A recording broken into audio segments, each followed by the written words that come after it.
Good afternoon, good evening. I think we can already start our webinar. Just maybe a short information before we start. Elena will join us 15 minutes later, but I'm happy that the two other panelists are already here to our Odesa talks. Our Odesa talks, it's a series of 5 consecutive talks where we deal with different topics regarding Ukraine, European Union and its neighborhood. And we came up with this idea because together with the Center for International European Studies at the Kadir Has University, we have been in the last years doing this neighborhood symposium together, which took place in Odesa. Unfortunately, already due to COVID, we didn't manage to follow up on it. And then with the war of Russia started in Ukraine, of course, it wasn't possible this year either. Nevertheless, we decided to do it in a virtual base. And I'm very, very happy that we managed to do it together with all our partners. We have many partners. I already mentioned the Center for International European Studies, Ukraine Analytica in Odesa is one of the partners, the Foreign Policy Council, Ukraine Prism from Kyiv with Sergiy, the NGO Quadrivium, and many others. So I'm very happy that we managed to do it. We have been talking already this is the 4th talk right now. The other ones have been dealing with the Russian invasion of Ukraine and its consequences, what role of civil society in conflict zones. And I think this is could also be somehow maybe important for us tonight. The regional context. And today we are going to talk with our excellent panelists about the European Union and its neighborhoods. And already in the small chat we had before we started the webinar, we have been talking that it's a very, very timely topic, especially now with the high-level conference ongoing in the European Union in Brussels. I mean, we just heard about the Commission, the suggestion of the Commission that they would like to grant candidate status to Ukraine and Moldova first, without Georgia, but not actually excluding Georgia unless they do fulfill like other requirements which the European Union or the Commission at this point thinks are relevant.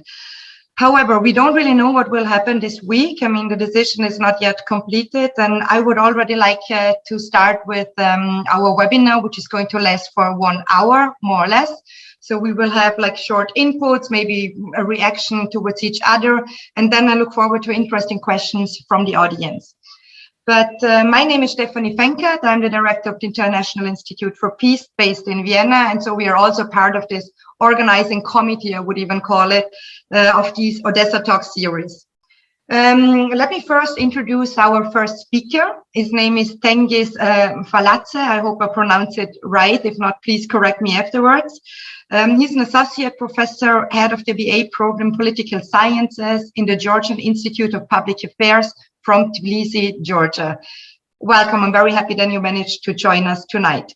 Your research interests are kind of different areas as well, but it does include the Eastern Partnership countries, the Black Sea region, European integration, and also Russian foreign policy towards the Black Sea and the Eastern Partnership countries. I already very briefly mentioned that on Friday, the Commission recommended to grant candidate status to Ukraine and Moldova, while also acknowledging the possibility to Georgia to become a member too, once a number of priorities have been addressed. Maybe you can explain us a little bit, like how is the atmosphere right now in Georgia? There was a big manifestation today. What is it about? Why is it important for Georgia to become in the future? We all know that it's not going to be a fast track accession, most probably, but why would it be important for Georgia? And then a question I always also like to pose to our partners, why would it also be important for the European Union to have Georgia as one of our members? Thank you for coming. The floor is yours, Tengiz. Thank you very much. It's really a pleasure, and thank you organizers for this great opportunity to speak and discuss Georgia's EU integration issues, especially now when we're about to make final decision and waiting council on 24. But before that, let me first of all start with express once again my support and our support to our Ukrainian friends, and congratulations with the recommendation Commission had because you really deserve to be candidate, and we do hope that with recommendation will be adopted in a coming days. When it comes to Georgia, I would say that, of course, European perspective could be considered as a success, but under other circumstances. So if not the fact that Georgia could achieve more, and because the country was front runner among Eastern Partnership countries and always proud of reforms, success, and so on, and that's why, of course, the expectations were too high. However, the recommendation is different. Recommendation granted candidate status to Ukraine and Moldova with conditions, and to Georgia it's perspective, conditions, and then candidacy. However, important is that proposal clearly states that Georgia belongs to European family and will be granted candidate status once demonstrate progress in designated areas. So, as I already mentioned, EU Commission proposal has generated discontent among Georgian society. And you're absolutely right. Yesterday we had huge manifestation on the street of Tbilisi. More than 120,000 peoples, which is for the country with 3.5 million population. It's really huge. And those people demanded for more effective reforms and EU integration. The paradox is that if you look at the statistics from the first glance, Georgia maybe is ahead of partners, Ukraine or Moldova, be it justice reform or corruption fighting or freedom of speech and so on. But the most important is that Commission looks not only statistics but dynamic. And dynamic is regrettably against Georgia, while Ukraine and Moldova shows and demonstrates strong will and dedication towards reforms. Now, let's say there are perception that there is backsliding in Georgia. And we were warned about that from our colleagues and friends from EU. However, those recommendations were neglected, and finally we got what we got. So that's why that generates so much discontent among society, and once again society demonstrates its dedication towards EU integration. I would like to touch upon the one very important point that Georgian society is very sensitive when it comes to its European choice. And just to explain, that was dream of generations for centuries. So Georgia has very strong European identity, but at the same time, we suffering from the occupation through the centuries, and that's why it's not just not just the wish. That's a dream to be part of European family, and really we try to perform and be as successful as possible. When the decision was announced, actually before the decision, that was very important comments from the President Macron of France, that Moldova should not be dissociated from Ukraine in the prospects, while Georgia along Armenia and Azerbaijan is not placed in the same geopolitical situation. I think that was very much misleading comments that immediately was catch up by Russia propaganda that EU is not going to take Georgia on board and so on, so on. And it was quite insulting toward Georgian society, especially from the country which has presidency today, and especially towards the country who always shows its dedication towards European Union. I would like just to remind that also that's answering your question why Georgia's EU integration is important to the EU, because it's obvious that it's important to us because it's the only way of our development and the country we want for ourselves. That's a European country, European institutions, and so on. And Georgia has no other choice, and this is very natural choice to become member of EU. But why this is important to the EU? I just want to remind our friends and audience that in 2014, when EU mission, military operation mission in the Central Africa was deployed, Georgia became part of that because we were part of common security and defense policy. We had very intensive cooperation. And despite that Georgia is non-member, we were part of and significant contributor in that mission. And that time, and that happened upon the request of France. And that time, Georgia was on the right geopolitical place. And why it's today wrong, that comment was really very insulting. But at the same time, if we look at the map and look on Georgia's location, that's obvious that Georgia creates a corridor and bridge between East and West. So it's the most far eastern European country, which I would say kind of creates oxygen corridor for the transportation of goods from east to west and vice versa.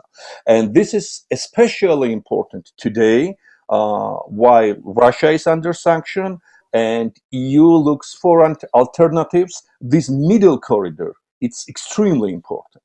And in this middle corridor, Georgia as a partner country of the EU, of course, it's important. And be it pipelines, be it Trasica or other projects we are developing with our EU partners, today has special importance for the welfare of the European taxpayers. So that's why encouragement of Georgia and its support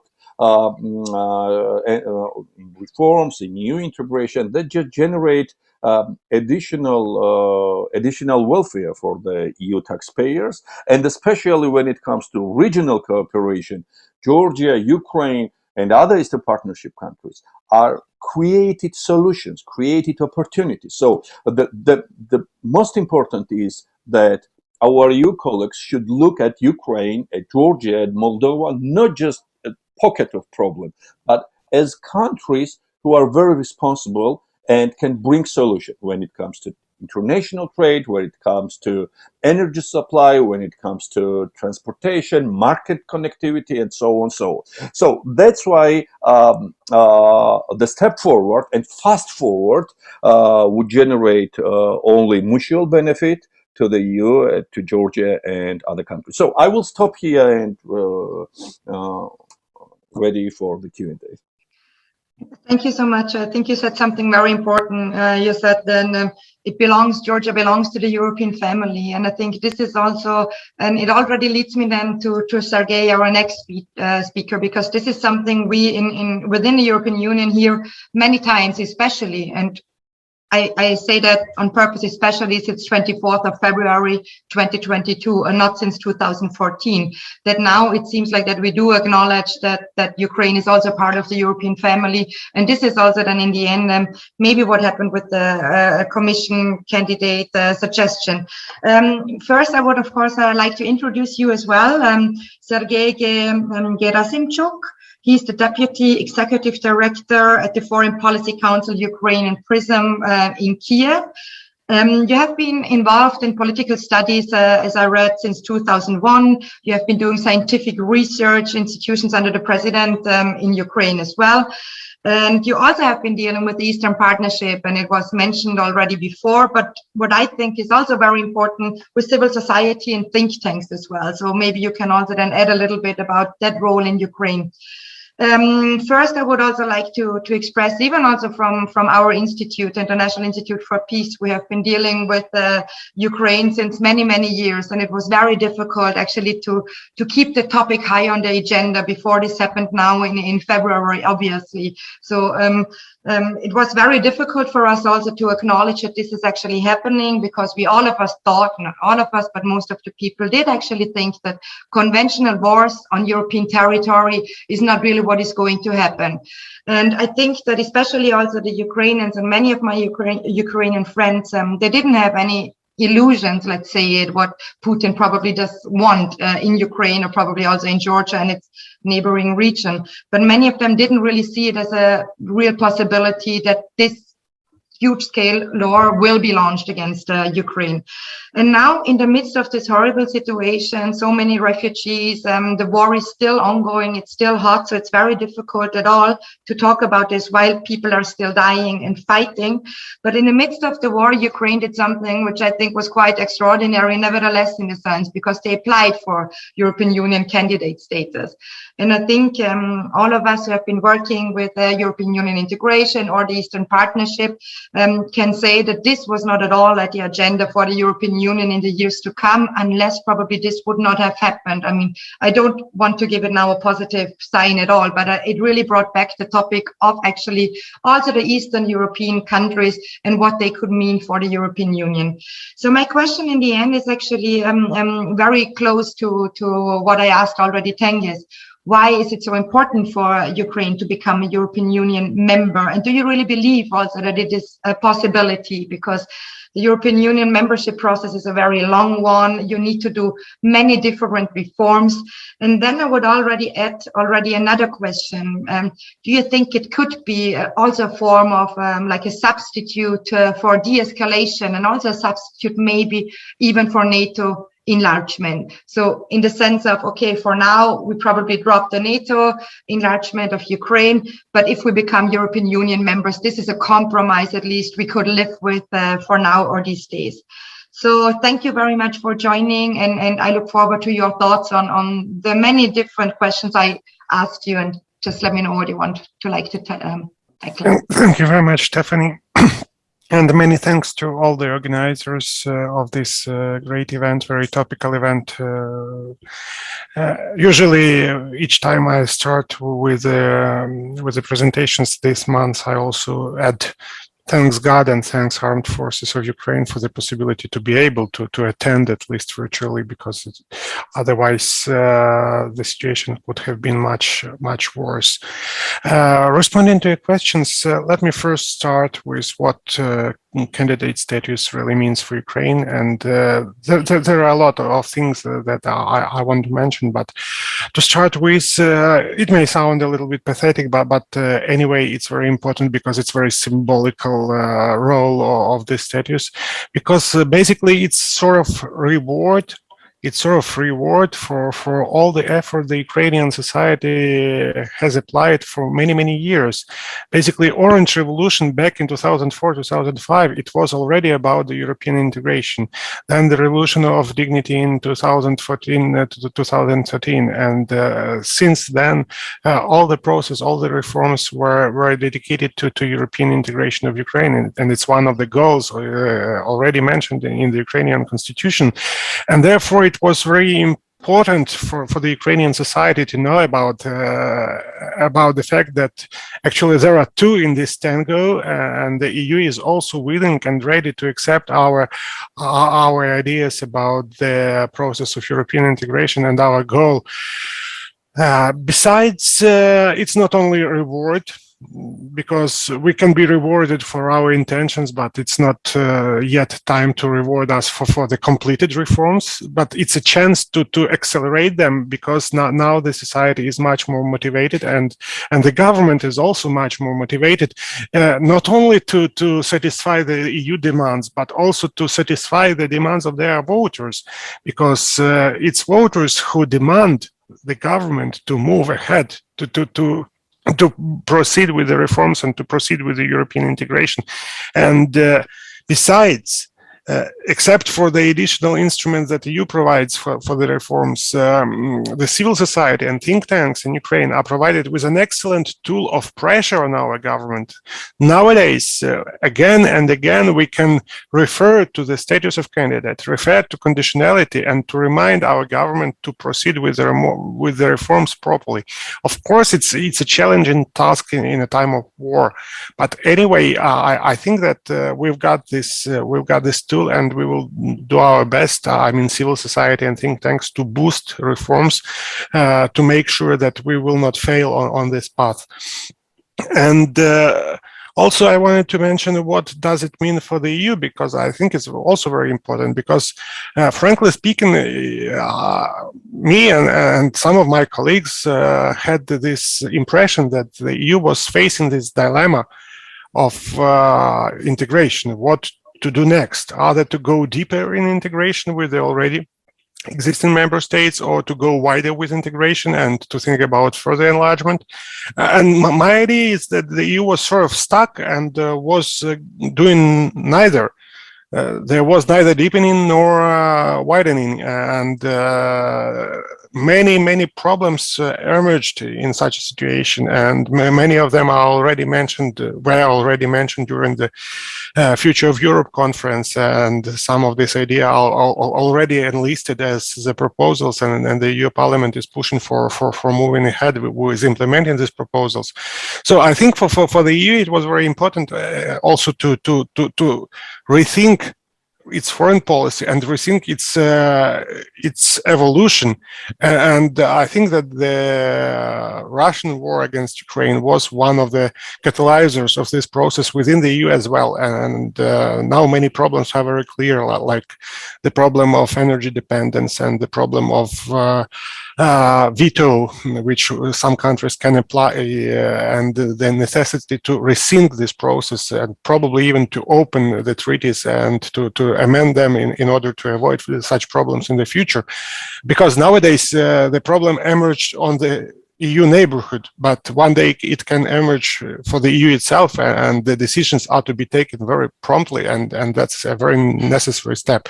Besides, it was a great achievement. It is a great achievement for the Central and Eastern Europe, because finally the voice of these countries, the countries which are on the eastern flank of the EU and NATO, became much more louder.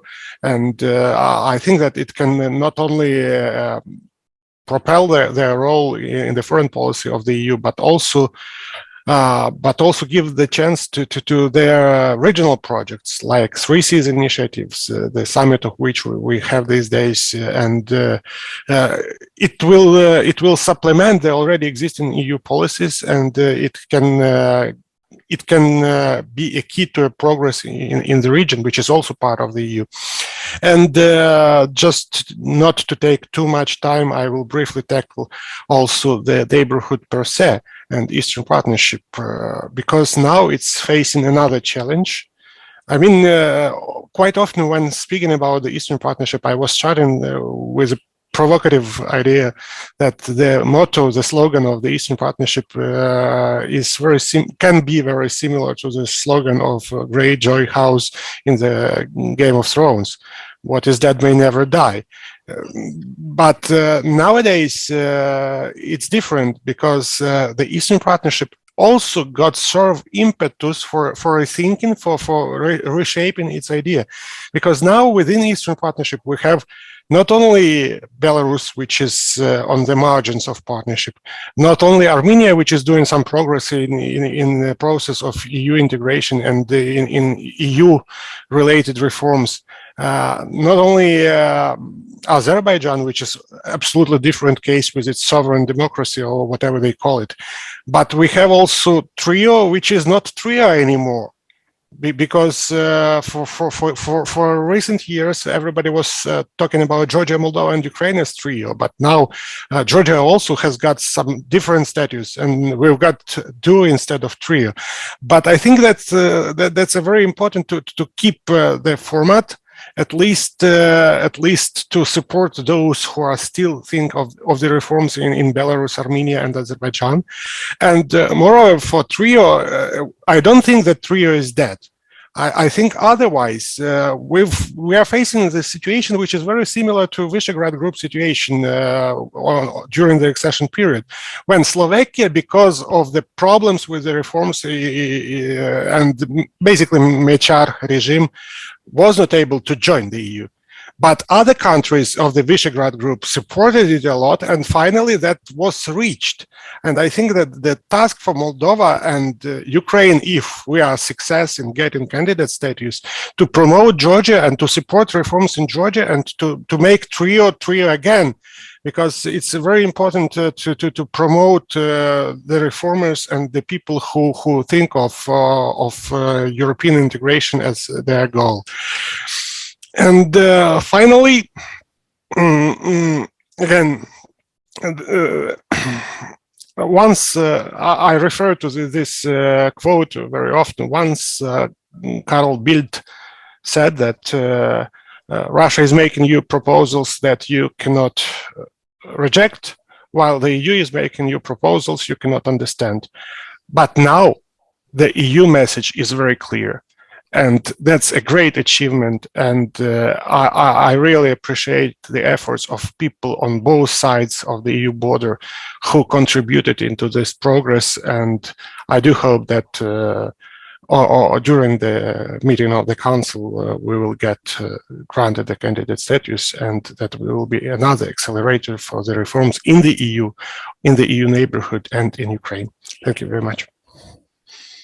Thank you so much. I think what you also described is a little bit similar also, of course, of what Tengiz already said. It's also, I mean, the process of EU integration. It's also about reforms. It's about motivation of reforms, and also gives also a little bit of leverage to the civil society to press their governments to actually go for these reforms in the long term, because the European Union is not going to change domestic politics either in Georgia or in Ukraine. I mean, this is not what the European Union is actually based on, not what it is for. So thank you so much. I would like now to welcome our final speaker. Her name is Elena Lazaru. She's the head of External Policy Unit at the European Parliamentary Research Service in Brussels. And your research has been focusing especially on security and defense, global governance, transatlantic relations, and also European Union foreign policy. Now, Sergiy already said, I mean, we need to, and the European Union seem to have understood also that we need to rethink also our foreign policy. And this is most probably also the case right now. We are even discussing granting candidate status, I mean, to those countries.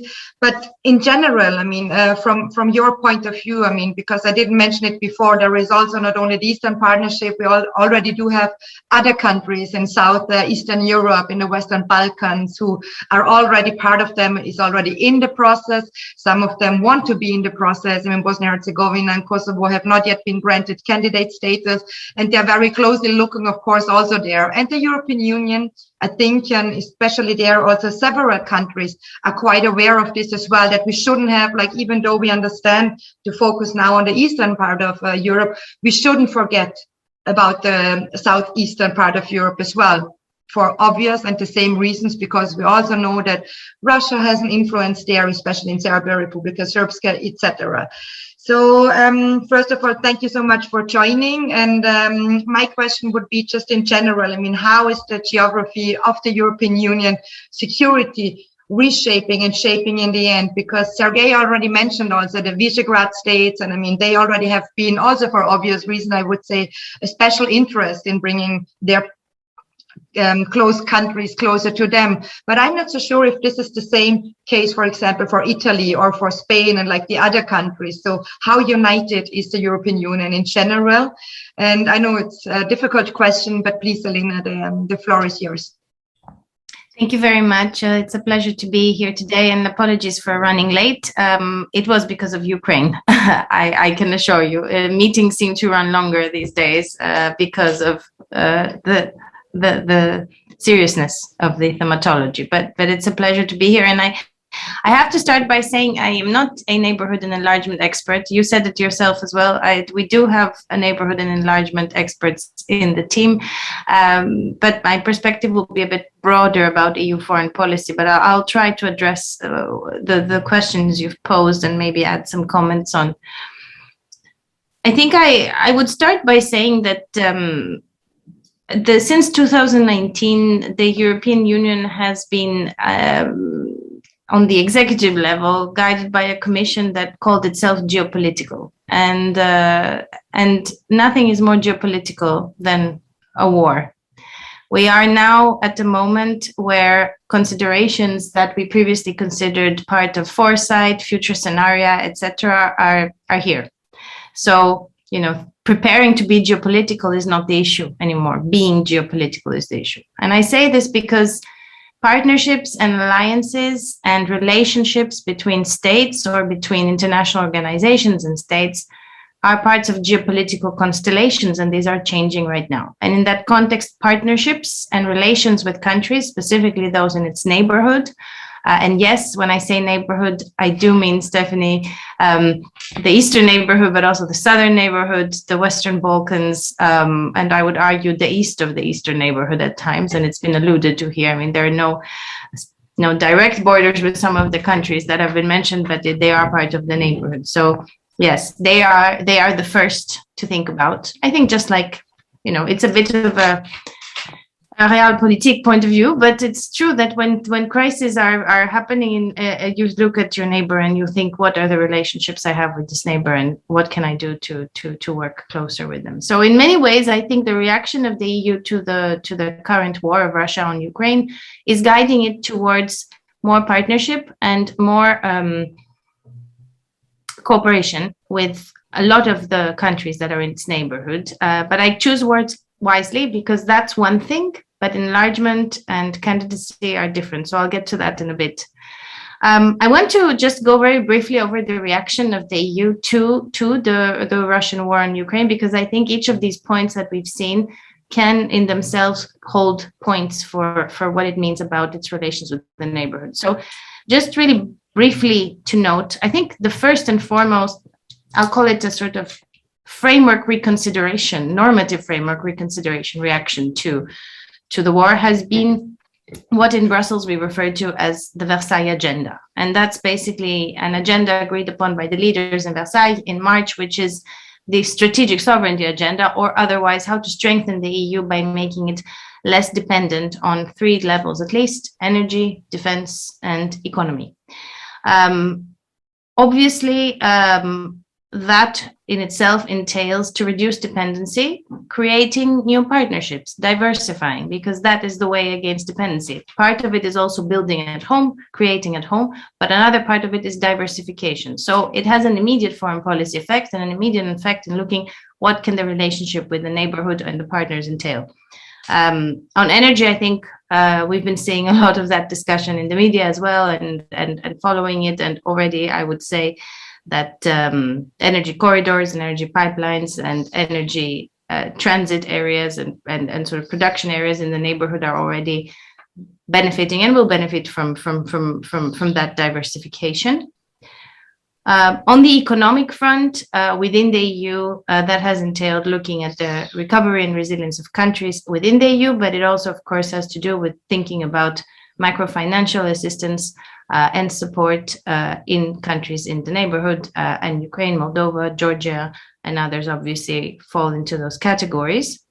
I should also note on the energy as well that we've also had the connection, the immediate reaction to connect Ukraine and Moldova to the EU energy grid, which in itself is directly a further level of connection, albeit in a very particular infrastructure, but I would also argue security dimension. And then, of course, there is the reaction in terms of defense and security, looking at the EU's future as a security and defense actor, and that also having two components. On the one hand, the EU's ability to act, and on the other hand, the EU's industrial defense industrial landscape and reduction of dependencies. And here again, I would argue both for the defense industrial dimension, because that also entails supplies of components and minerals and other components that some of which were coming through Russia and now they have to come through other places, but also in terms of acting and what the missions of the EU do. That is also a place where there's space for reconsideration of partnerships. And you've already have seen perhaps that in the European Parliament, there was a resolution passed earlier this month on the reconsideration of the common security defense policy in the Eastern Partnership, and where the Parliament called for more involvement of the EU in CSDP missions, so the common security and defense policy missions in the Eastern Partnership countries, and a bolstering of the EU support for the security of these countries. So definitely a dimension that has come up, including, of course, the advisory mission in Ukraine, which has been changing its functions and will be boosted. So that's the wider framework of strategic sovereignty, which I think in itself is bringing up ways and reasons to engage more with the region.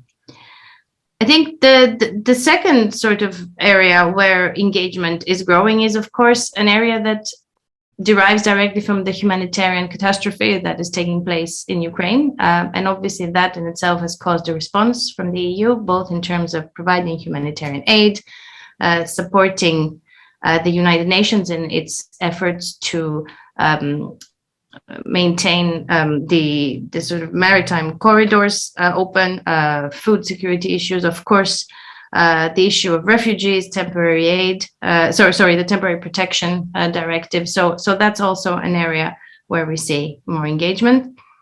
And then, of course, there is the issue of security and defense in terms of solidarity. So not so much the operations or the defense, but here I think there's a big discussion to be had, and it's already been mentioned, about not only EU-NATO relations, but also potentially the application of the solidarity and mutual defense clauses of these organizations and their borders, and the degree to which that also provides some protection when threats to its neighborhood are also threats to the space itself. Obviously, in a very proper definition of it, Article 5 only applies in the NATO space, and Article 42.7, which is the equivalent in the EU, only applies in the EU space. But now that we are talking also about cyber threats and other types of these sort of transborder threats, I think when neighborhood associated countries and partners are threatened, there is also that discussion.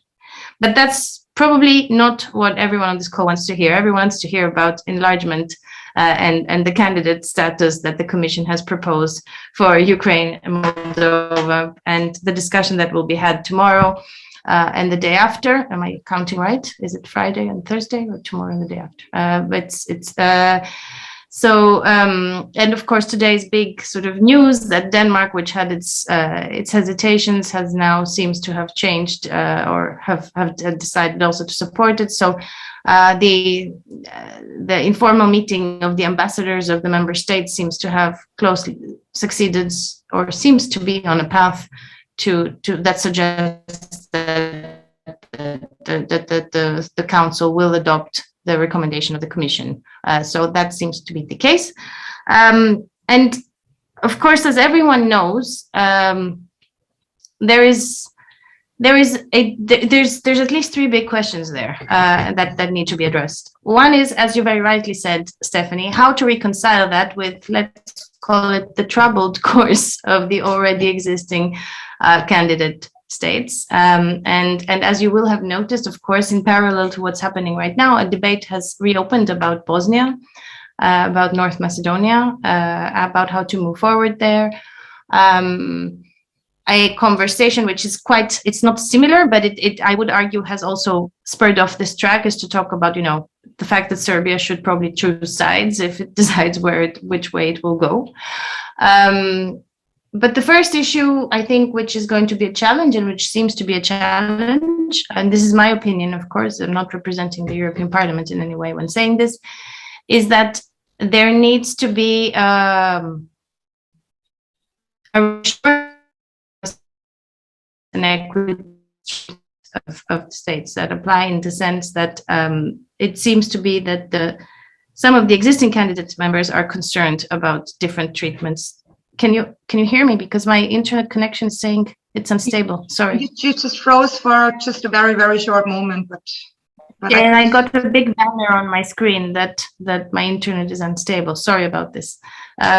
So you could hear. So I think that's the first set of questions. How to, in a way, it could be a good thing, because, you know, since the revised methodology a couple of years ago, there's been some sense that enlargement is undergoing a process of reform. I mean, it has officially, but also we are continuing this process of transition to the new methodology. So in many ways, enlargement is being reformed.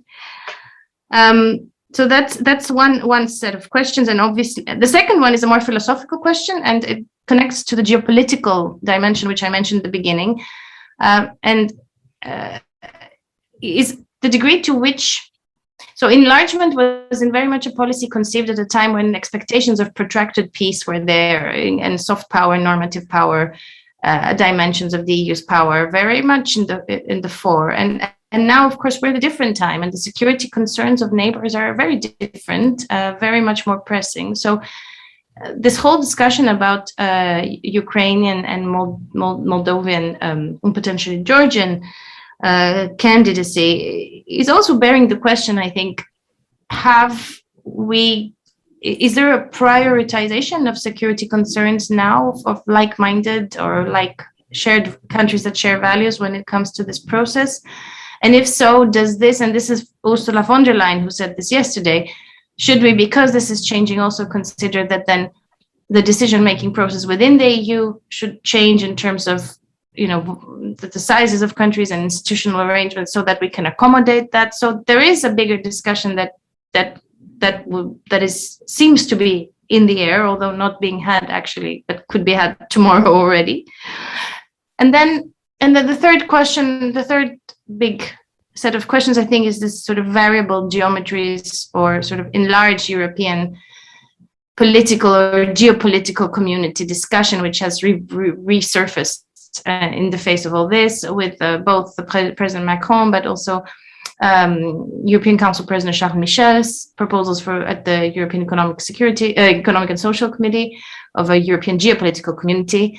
And I think, as the academic literature has always had, you know, its pros and cons about the benefits of such an approach, in the sense, you know, some have seen it as a way to create a collective security community, if you will, that is broader than just the EU. Others have seen it as a sort of perennial waiting room for countries that want to join but are not. So, and there is that debate academically.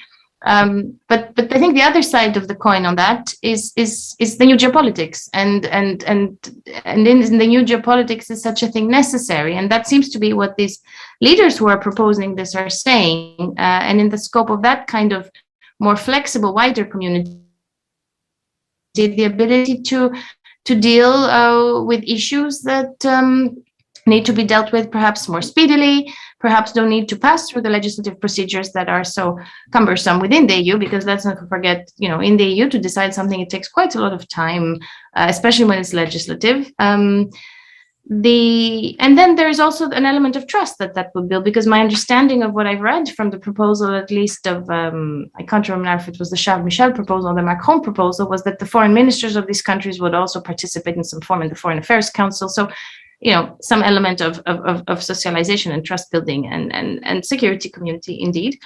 So I think that's also up there to be discussed. And President Charles Michel has said there will be a follow-up on his statements, and there will be a discussion about how to take this forward. And obviously this bears implications for the United Kingdom and for Turkey and for others.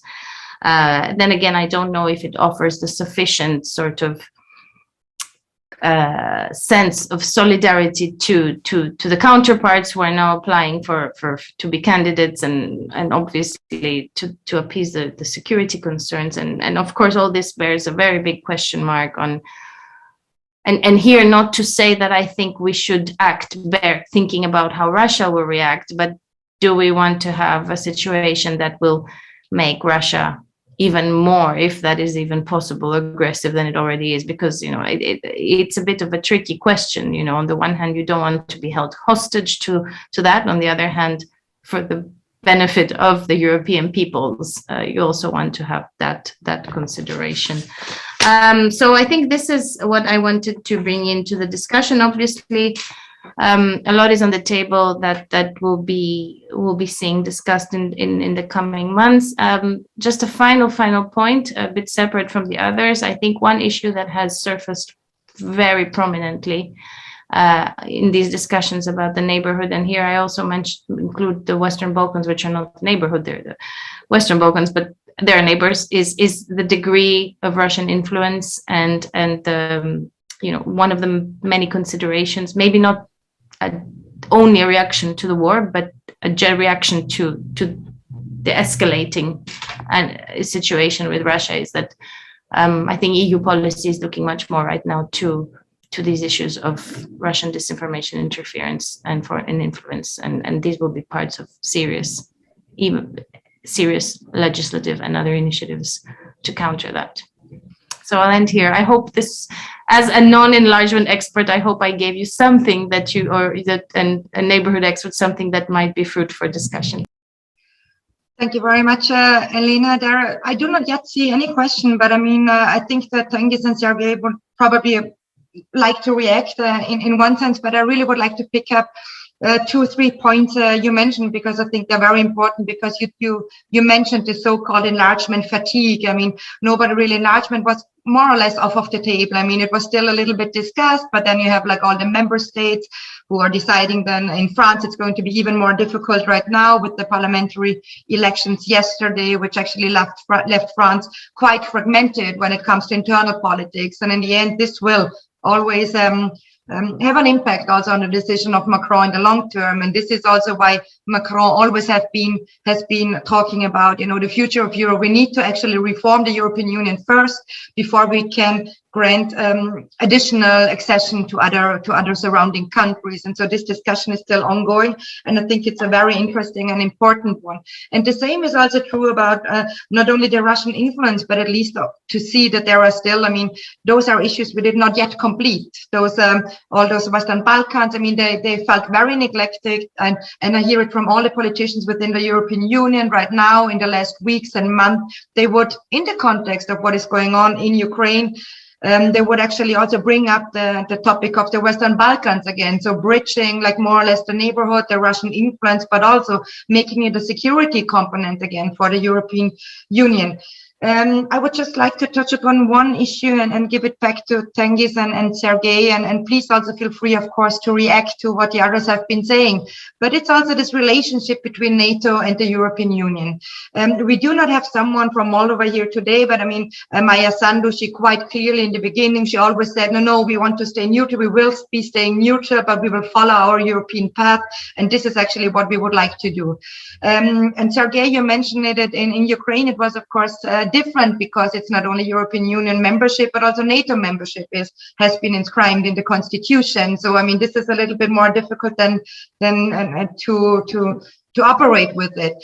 And then, of course, Georgia is also still there, and Georgia has been also traditionally, even more than Ukraine, been very much pro NATO membership. So my stance would be how to deal with these European Union, NATO membership. What is a security alliance? What is a defense alliance? Elena mentioned Article 42.7, which is also interesting for me being Austrian, because we are a neutral country. So we have an opt-out clause again from even the 42.7. So it's a little bit tactical, but please, who would like to start? Tengiz would like to start in this. Oh no, Sergiy. Oh, okay. Thank you. Thank you very much.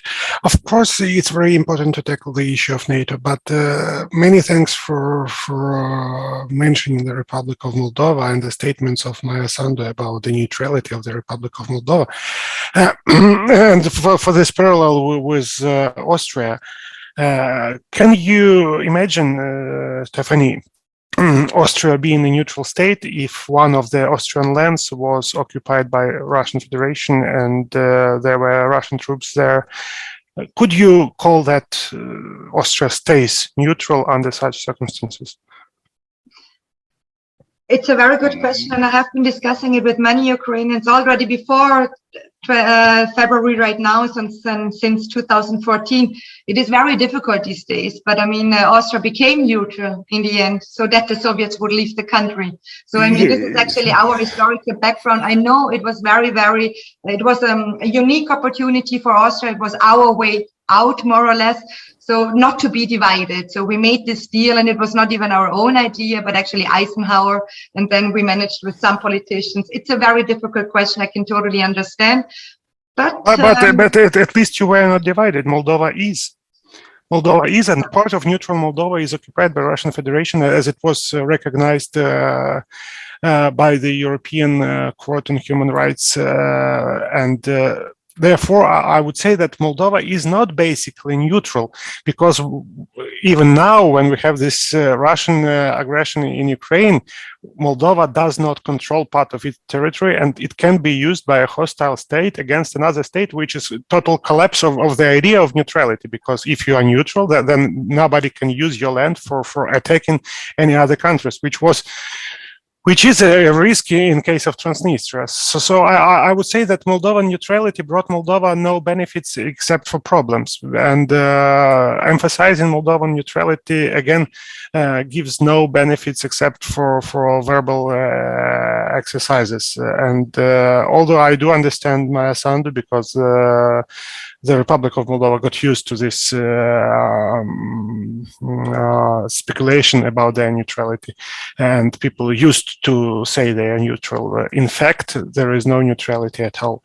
And speaking about also trying not to annoy Russia even more, I would say that it doesn't work at all, because in 2008 we tried not to annoy Russia, and both Ukraine and Georgia were rejected in their NATO aspirations, and we didn't get membership action plan. Russia wasn't annoyed, but it didn't prevent Russia from acting in Georgia that very same year, 2008. And it didn't prevent Russia from acting in 2013, 2014 in Ukraine. So again, in 2013, in 2014, despite for signing association agreement not to annoy Russia, not to irritate Russia, the European Union was not providing any membership perspective.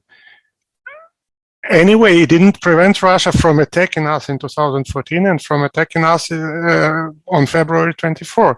So if we try not to annoy Russia again, I guess we have already a clear, even academic evidence that such approach doesn't work. We have precedents when we tried not to annoy Russia and it didn't work. It led to absolutely different results that were expected. So I think that argument doesn't really work. Sorry.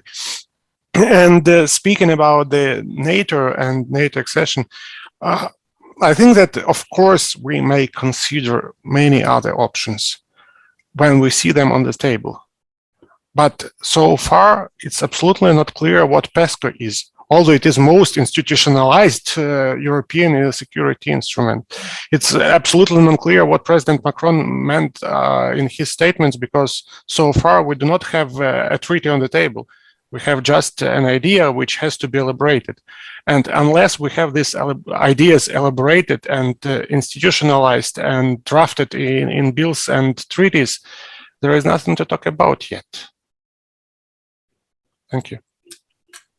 Thank you so much. Tengiz, what would you say to this NATO-European Union relation? You know, like, let's become European Union member and let's drop the NATO issue for now, at least. I mean, this is something, what you hear, like, in once in a while. Thank you for the really very important question. And first of all, I fully agree with my friend and colleague Sergiy. Okay, let me start with the point that security generates welfare.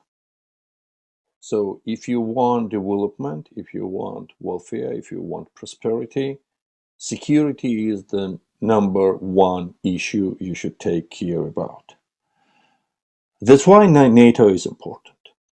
So experience of countries like Ukraine, like Georgia, it's a bit different from the experience other countries had, because during the Cold War, we were on that side of Iron Curtain. And Cold War never have been cold in our part of the world. And today, when we are talking about Europe, about European security, prosperity, and so on, it depends on many factors, but including the contribution of nations like Ukraine, like Georgia, in dissolution of Soviet Union. End of Cold War, it doesn't happen overnight. It happened because of protest of nations, which, by the way, were punished. And so many people remember about Prague Spring, about Budapest repression, and so on, but less remember about Riga, about repression in Ukraine, about repression in Tbilisi. So those nations sacrificed for the welfare. And Ukraine today is still sacrificing. So that's why it's important, if we care about European security, we should care about other European nations, non-part yet of the European Union. That's my first point. The next one, when we're talking about possible neutrality. I would like to remind you that conflicts in our soil start before our accession talks with be it NATO or any other blocs. Because conflicts in Ukraine start when Ukraine had non-bloc status. In Moldova, it happened when Moldova declared neutrality. And in Georgia, it started in early 90s when we became part of that's CIS, Commonwealth of Independent States. Georgia was part of Collective Defense Treaty, and Georgia was part of Customer Union. But neither of that prevent Russia violate Georgia's territorial integrity. So, by the way, this year marks 20 years from the Georgia's application to NATO. And I remember that summit, Prague summit, it was 2002, and I remember preparation and consultation with our partners. And starting point in relationship of Georgia and NATO is that Georgia's territorial integrity was already violated by Russia. So that was not a surprise to our partners, but at the same time, they agree on Georgia's proposal, and Georgia made application. So our starting point was pretty similar as, for instance, Germany had when it became member of NATO, and part of Germany was occupied. So that's why I don't consider NATO membership as a wishful thinking. I consider that as a quite realistic future, especially for Georgia, which is completely, and Ukraine as well, which is completely interoperable with NATO forces. And you know that how big was Georgia's contribution in Afghanistan mission, and Georgia was the largest per capita contributor. So that's why and my last point is that we usually are talking about the cases, like case of Ukraine, case of Georgia, case of Moldova, but somehow we lost the big picture. And big picture and the main goal is welfare of Europe, prosperity of Europe. And then we should ask the question, where is idea of Europe free, whole, and in peace? Is it still alive? Or we are ready to accept Cold War order? And in that case, as we are scholars, we always have to think about different realities. So we are talking about not Russia and so on, but let's imagine, picture that Russia achieved its goal, And the Europe, it's still divided on sphere of influence. So we all are witnessing today how much price EU taxpayers are paying today because of dependence on Russia. And just imagine the dependence on Russia if all the alternative routes from east to west are closed or controlled by Russia. So your dependence will be even more visible, and ambitions of Russia will be even bigger. So that's why we always should consider that Europe should be united, and we are Europeans, and Europe needs strategy, not toward just Ukraine or Moldova or Georgia, but towards the Black Sea, because Black Sea is purely European sea, because from the both sides of the Black Sea, we have European nations, and it must be treated as a sea of European cooperation, and it gives opportunity to develop projects which are so crucial for European development. Thank you. Thank you so much. And I think it's also a little bit, you also brought up what Elena already said. I mean, that the European Union, I mean, not only Europe, but we need also to think about, I mean, how do we actually, diversify our energy? And I mean, I think it was very important also what Elena said. It's not, we realize just right now that energy is actually used as a geopolitical tool, like in many security sense as well. But it was also the case with healthcare, and this is also something which I think might also reshape then the European Union when we had the COVID crisis, and when we realized we are not able actually to produce vaccines within the European Union, and all those other issues, you know, like that everything in a geopolitical world, but also in a globalized world, that we really need to see how can we diversify, and how do we actually treat also authoritarian tendencies, not only in Russia, but also within the European Union. And this is, of course, also one of the problems we did not yet address, because why people are so, many people are not really so much in favor of enlargement is also because we see backsliding when it comes to European values within the European Union. When it comes to democratic processes, I mean, we normally bring then Hungary and Poland and different laws. So this is also part of the problem which the European Union is still also facing. And the European Union needs to comply with their own problems while then talking about bringing other countries in. So I think it's a very difficult moment. And I only have maybe one more question to all of you, because we already made the hour full. And it would be a wish for the next 5 to 10 years. I mean, what would you wish from the European Union?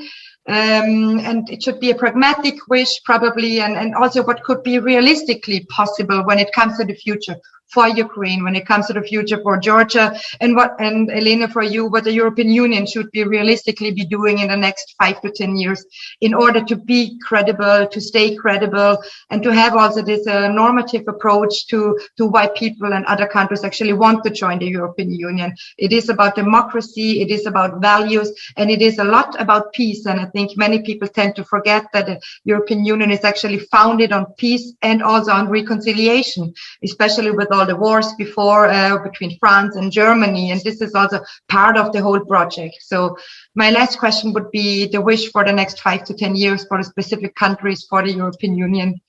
And yes, maybe we start maybe with Elena is frozen, so maybe with Tengiz. I think I'm here. Oh, I know. Yeah, we can hear you, but we cannot see you moving. But it works now. Yes.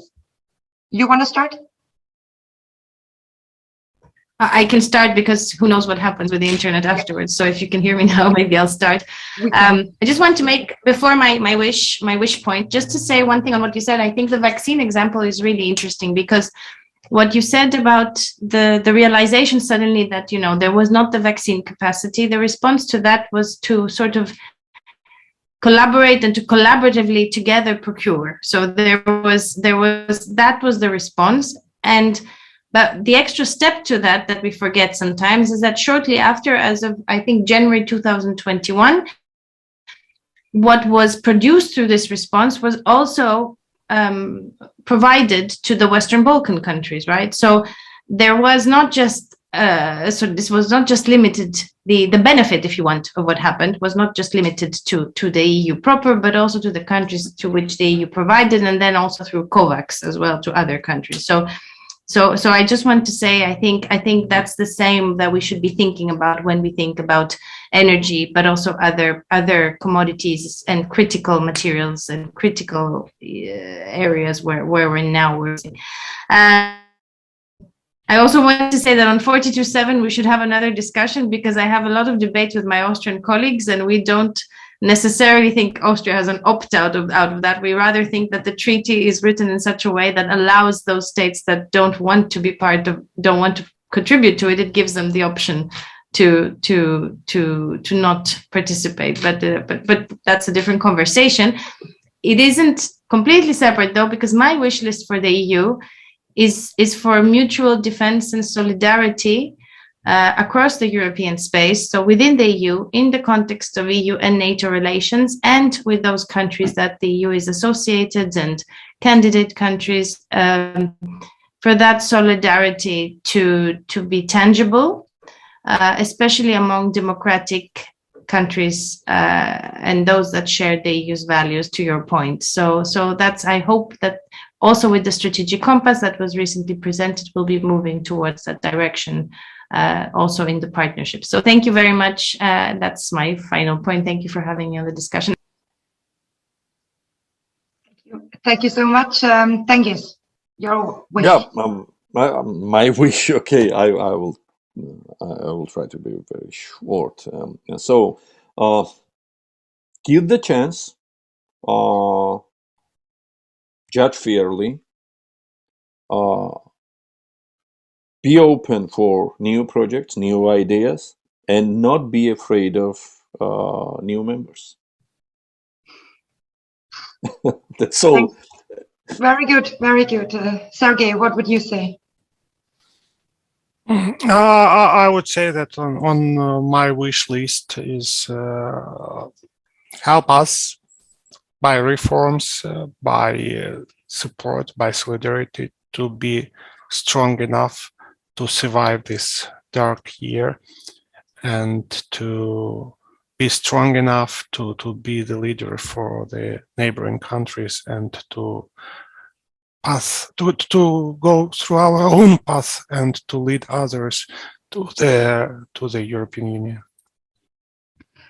Thank you so much. I think that was a perfect final word, and I think also a very important one, because we also know how fast things are always going and how quickly it is that people lose interest. You know, once it's not every day in the newspaper, you don't see it every day what is still happening in Ukraine. I think it is crucially important that we keep the eye on it, and that we try to support as much as we can, be it with the delivery of weapons, but also especially also with the humanitarian aid for the people on the ground, but also those fleeing the country. Thank you so much to all of you. I think we could talk a lot more. I would be especially interested also about especially the domestic issues then in Georgia, and also when it comes to Ukraine. I mean, without the whole geopolitical umbrella and the whole situation around it, I think that could also be very interesting. I thank you so much for your time. And I would also like to let everyone know that on next Tuesday, it is another Odesa talk on the topic European security architecture and Russia. And I think this is also very important in the sense of, is there something like a European security architecture without Russia? What will the future bring? So I look forward to see many of people next week. Let me thank you so much for now. It was a pleasure meeting you online. I wish it could be in person, but I hope maybe it will be soon next time. So thank you so much. Take care and have a nice evening. Thank you for the excellent moderation. Thank you. You too. Thank you. Thank you. Goodbye. Bye.